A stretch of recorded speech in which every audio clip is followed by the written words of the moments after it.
Hello indie game fans! In a busy month of October, a number of releases and updates did slip by me, so here's a look at some which I think are promising, where indie developers continue to provide value and free content in the rest of the updates.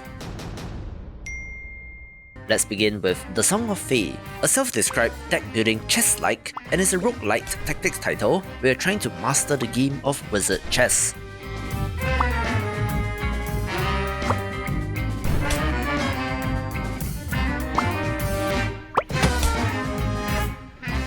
To be honest, I wanted to show off this game when talking about upcoming tactics titles 2 weeks back, but lo and behold, the game was already released, but a stealth launch usually doesn't work for smaller indie games, so developers, please market your game to get the word out.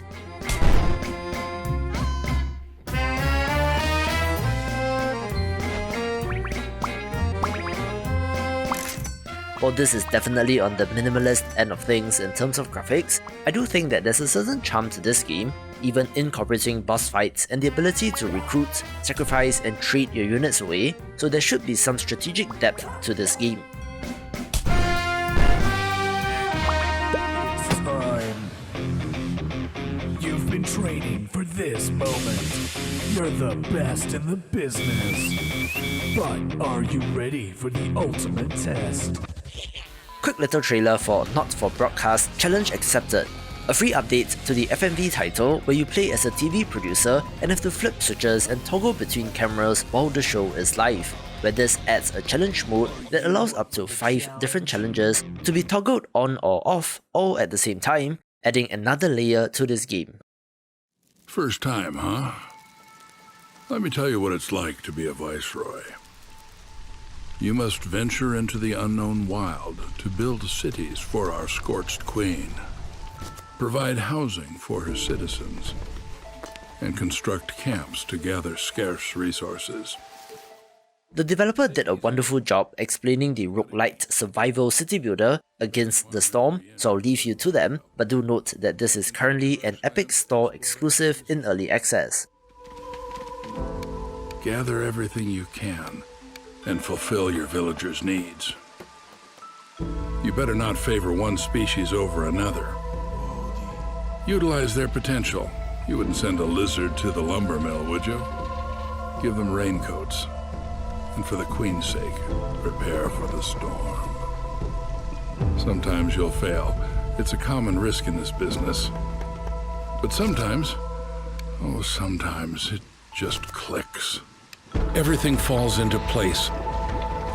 Folks hold their heads high.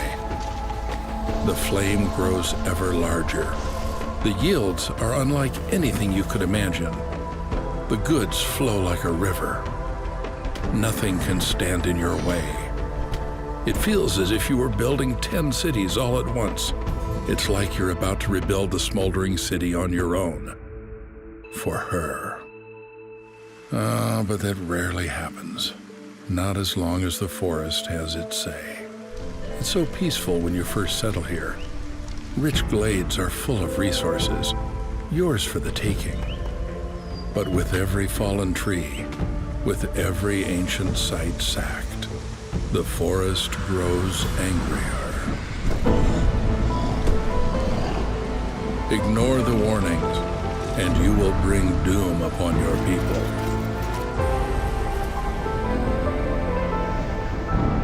So, my fellow, do you have what it takes to become a viceroy?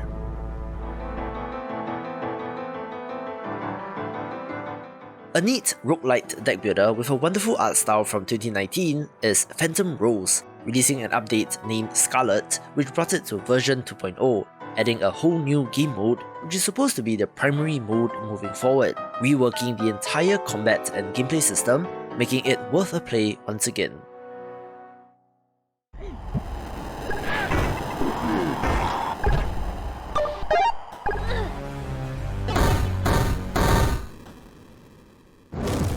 One of the hidden gems in the roguelite tactics space is Dungeon Deathball, an awesome pixel art title that looks simple on the surface with a reduced grid size, but is very deep strategically.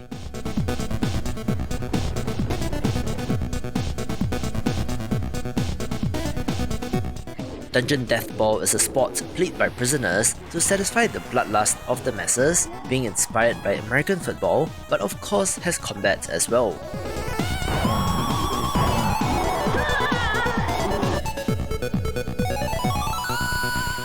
It does show you the actions that enemies are going to take in a fashion similar to Into the Breach, so you can make enemies attack each other and so on, but like I said, a unique title that's worth a play.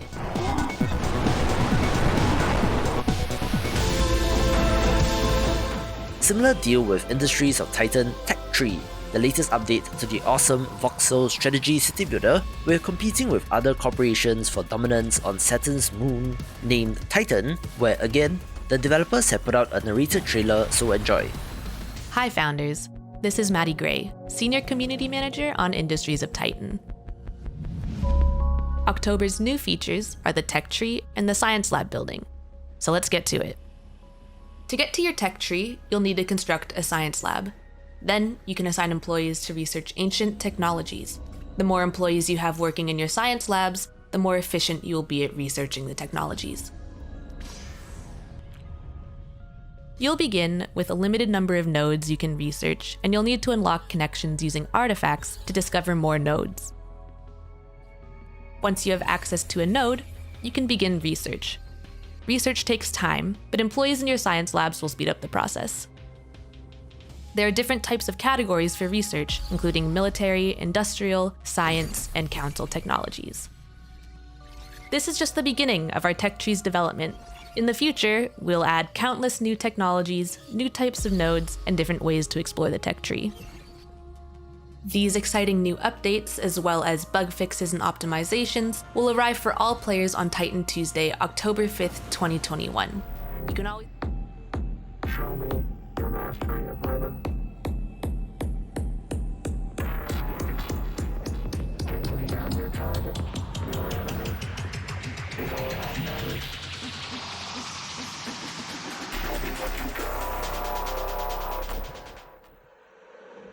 Like the Song of Fae covered at the beginning of this video, the release of Clang 2 came as somewhat of a stealth drop, being the sequel to Klang from 2016. It is a stylish rhythm action title where you wield the tuned blade and go to war, hacking and slashing at these abstract shapes. I think that this may be one of the knocks against this game, since the enemies or targets are not particularly visually impressive, but if you love rhythm games, this is one to check out.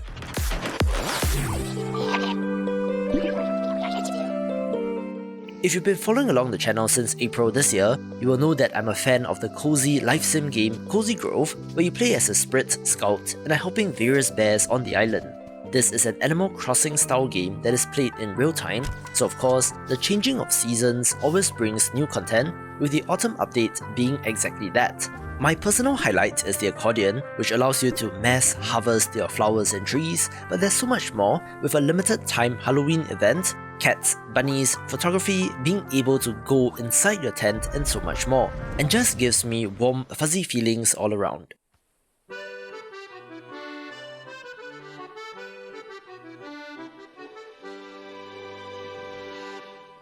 Listen, pilot. It's time to get back to work. Brutal, deadly cold.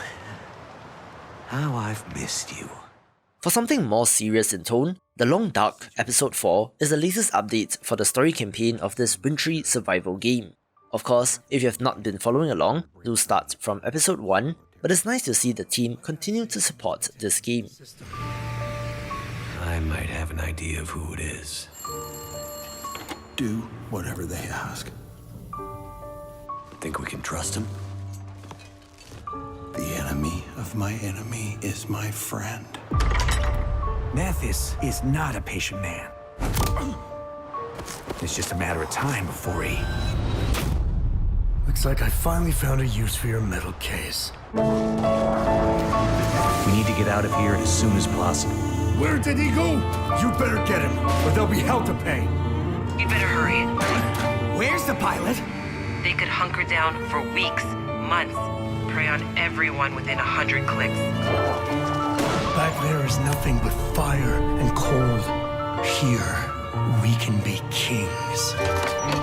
Nobody can stop us. Not you, not your friend, nothing. I am going to destroy everything you love. And nobody is coming to help. He'll never stop. Neither will we. I guess you're tougher than you look. As you may know, I do have a soft spot for real-time strategy games, despite being rubbish at them in multiplayer, but regardless, one of the highlights of 2018 for me was the Norse mythology themed Nilfgaard. The developers have continued to put out expansions and DLC, adding new playable factions, the massive Conquest update, which added so much stuff, and their latest free update is named Crowns and Daggers, reworking diplomacy, adding a neutral faction in the Dwarves, as well as various changes to the clan rivalry system and exploration and fog of war, among others, making this even better, taking the #1 spot. For more RTS titles, watch these videos and I will see you after the jump.